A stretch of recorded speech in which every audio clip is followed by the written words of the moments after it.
আসসালামু আলাইকুম ওয়া রাহমাতুল্লাহি ওয়া বারাকাতুহু। সুপ্রিয় আনসারি টিভির দর্শকবৃন্দ, আশা করছি আল্লাহ তাআলার অসীম কৃপায় আপনারা সকলেই ভালো আছেন, সুস্থ আছেন। সম্মানিত মুসলমান ভাই ও বোনেরা, মেয়েদের জন্য 5টি সাজসজ্জা হারাম। আজ আমরা মেয়েদের জন্য হারাম এমন 5টি সাজ সম্পর্কে জানব ইনশাআল্লাহ। পূর্বেই বলে রাখি, এই 5টি সাজসজ্জার মধ্যে 3টি সাজকে পুরোপুরি হারাম করা হয়েছে, আর 2টি সাজসজ্জাকে ক্ষেত্র বিশেষে হারাম করা হয়েছে। 1 নাম্বার হচ্ছে পরচুলা বা নকল চুল লাগানো। নারীদের মাথার চুলকে বেনি বা জুটি করে চুলকে গুছিয়ে রাখা ইসলামী শরীয়ত অনুযায়ী একটি উত্তম কাজ। চুল বেশি বা লম্বা এমন আন্তাজ যেন পরপুরুষ না করতে পারে, সেদিকে লক্ষ্য রাখা নারীদের কর্তব্য। কারণ নারীর সুকেশ এক সৌন্দর্য যা পুরুষকে আকৃষ্ট করে। অনুরূপ চুল বেশি দেখানোর উদ্দেশ্যে কৃত্রিম চুল বা পরচুলা ব্যবহার করা হারাম। স্বামী চাইলেও কোনো স্ত্রী তার মাথায় পরচুলা লাগাতে পারবেন না। সৌন্দর্য বৃদ্ধির জন্য নারীরা কালো খেজাব বা কলব ছাড়া অন্যান্য খেজাব দিয়ে চুল রাঙাতে পারে। তবে ফ্যাশনের জন্য চুল ছোট ছোট করে কাটা বৈধ নয়। তবে চুলের অগ্রভাগ এলোমেলো হলে সামান্য কাটতে পারে, কিন্তু তা না কাটাই উত্তম, কেননা বেশি চুল নারীর সৌন্দর্য বৃদ্ধি করে। 2 নাম্বার হচ্ছে ব্রু প্লাক করা। প্লাক বা দাঁতকে চিকন করে মাঝে ফাঁকা করা। শরীর খোদাই করে ট্যাটু করা বা অঙ্কন করা জায়েজ নেই। হাদিস শরীফে এসেছে, হুজুর পাক সাল্লাল্লাহু আলাইহি ওয়াসাল্লাম অভিশাপ করেছেন ওই সমস্ত মহিলাদের উপর যারা নিজের শরীর খোদাই করে ট্যাটু করে এবং অন্যকে করার জন্য উৎসাহিত করে। যারা ব্রু প্লাকের উদ্দেশ্যে চুল উঠিয়ে দেয় এবং দাঁত চিকন করে, তাদের উপর আল্লাহ রাসূল সাল্লাল্লাহু আলাইহি ওয়াসাল্লাম লানত করেছেন।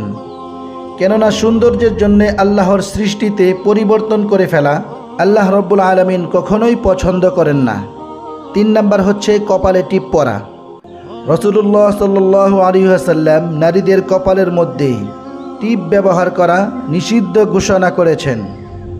এ ব্যাপারে হযরত ইব্রাহিম আলাইহিসসালাতু ওয়াসসালামের একটি ঘটনা প্রচলিত রয়েছে, যেখানে বলা হয়েছে হযরত ইব্রাহিম আলাইহিসসালাতু ওয়াসসালামকে যখন আগুনের নিক্ষেপ করার জন্য চড়ক স্থাপন করেছিল, তখন ফেরেশতারা অন্য প্রান্ত থেকে বাধা দিচ্ছিল।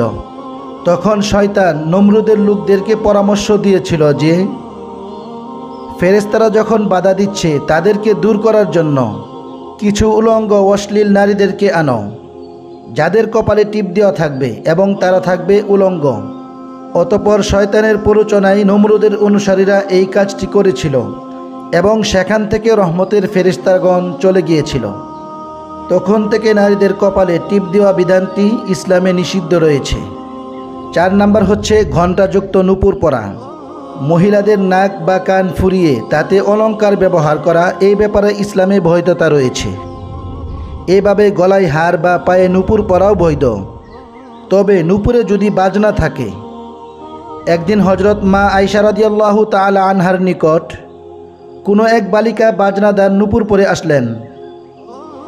তখন হযরত আয়েশা রাদিয়াল্লাহু তাআলা আনহা বললেন, খবরদার, তা কেটে না ফেলা পর্যন্ত আমার ঘরে প্রবেশ করবে না। অতঃপর তিনি বললেন, রাসূলুল্লাহ সাল্লাল্লাহু আলাইহি ওয়াসাল্লাম ইরশাদ করেছেন, যে ঘরে ঘণ্টি থাকে সেই ঘরে রহমতের ফেরেশতা প্রবেশ করে না। সুনানে আবু দাউদ হাদিস নাম্বার 4231।